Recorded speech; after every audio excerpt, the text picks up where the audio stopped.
Nobody wanted this cat. Staff called him dangerous, unpredictable, not safe around children. Every single thing they believed about him turned out to be completely wrong, and it took 5 months for anyone to figure out why. They called him Oldie, the kind of placeholder name you give something you don't know what to do with yet. Cage 14, end of the hallway. He sat in the back corner and stared at the wall, and every day, people walked right past him. If a story like this is worth your time, go ahead and subscribe now. And write in the comments where you're watching from tonight, and what time it is where you are. Okay, here's how bad it actually got. A construction worker almost didn't see him at all. Just 2 eyes catching the flashlight beam in the dark behind a strip mall, refusing to blink, refusing to move. Thin, coat gray and patchy. 2 deep scars crossing his face, one down the bridge of his nose, the other pulling tight near his left eye. The intake volunteer that night had done this job 11 years and had never seen quite this combination before. The shelter vet estimated his age somewhere between 8 and 12. Old for a stray. Too old, in shelter terms, for most people looking to adopt. Fighter, the vet said, looking at those scars. He's been through a lot. Nobody knew how much. Within days, staff would learn never to open that cage without warning first, though it would take months before anyone understood why that mattered at all. Then came the incidents. 3 days into general housing, a young volunteer approached with a fresh water bowl, moving fast, the way you move when you're doing your 50th cage of the shift. He didn't tap, didn't pause. He unlatched the door and reached straight in. For 1 full second, nothing happened at all. Then Oldie exploded. No warning hiss first. Just claws, sudden and total, before the volunteer even registered what was happening. I don't know how many people, watching that reaction from the outside, would have read it any differently. It looked exactly like aggression. It looked like a dangerous animal reacting to nothing at all. His intake card got updated that afternoon. Likely aggressive. Approach with caution. Not recommended for families with children or other pets. Nobody meant it as a punishment. But that card followed him for months, closing doors before he ever got a chance to walk through one. Here's something worth understanding about deafness in cats, and it's the single fact that explains everything that happened over the following 4 months. Congenital or acquired deafness is more common in cats than most people realize, and it's frequently misread as aggression or unpredictability rather than what it actually is. A total absence of warning before contact. A hearing cat feels a person approaching through vibration, sound, air movement well before a hand ever reaches the cage. A deaf cat gets none of that. The first sign of a hand entering its space is the hand itself, already inside, already close enough to touch. What looks like an unprovoked attack is very often pure, cornered panic from an animal that had no idea anyone was coming at all. Nobody at that shelter knew to test for it. Why would they? The behavior read as textbook aggression to everyone who saw it, incident after incident, each one making the next person more cautious, more convinced, more certain the card was right. The complaints started in November. A family filed one after Oldie lunged at the bars as they walked past with their daughter. That animal is dangerous, it read. We will not be returning.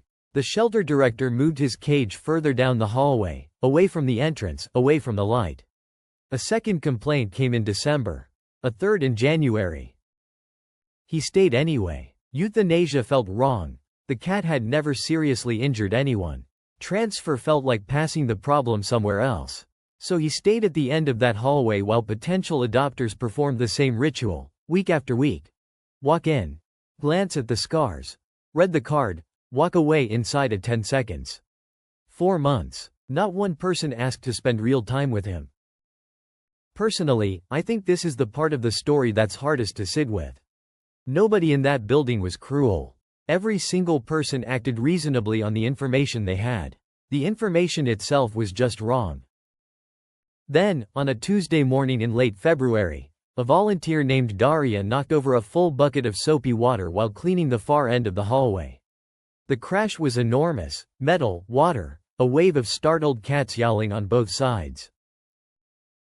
Oldie didn't move. Daria noticed it before she'd even finished processing the mess at her feet.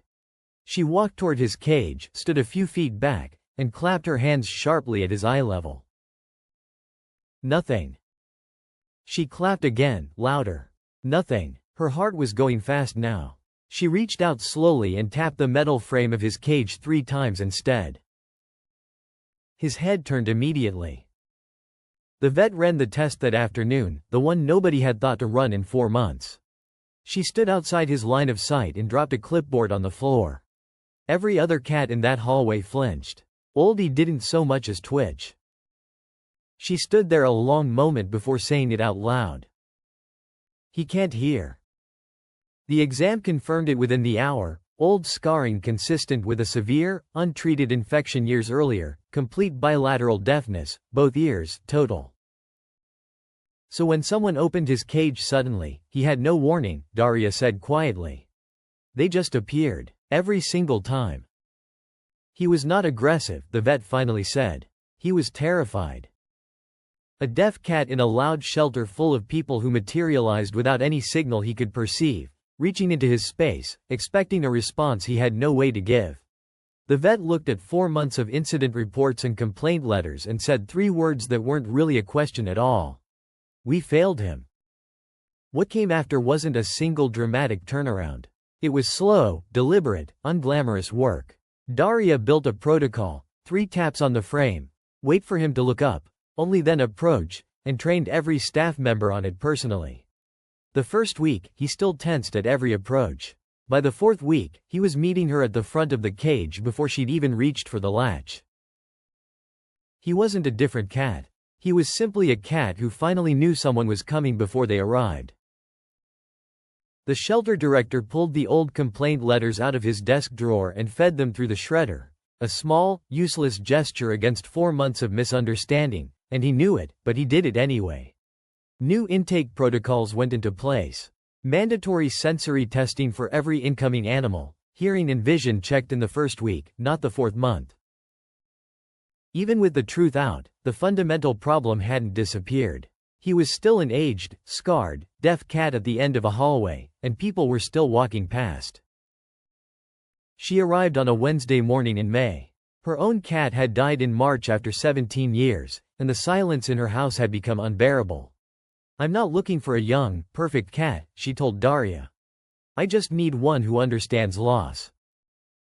It took 3 visits. She sat on the floor each time, cross-legged, hands in her lap, not reaching for him.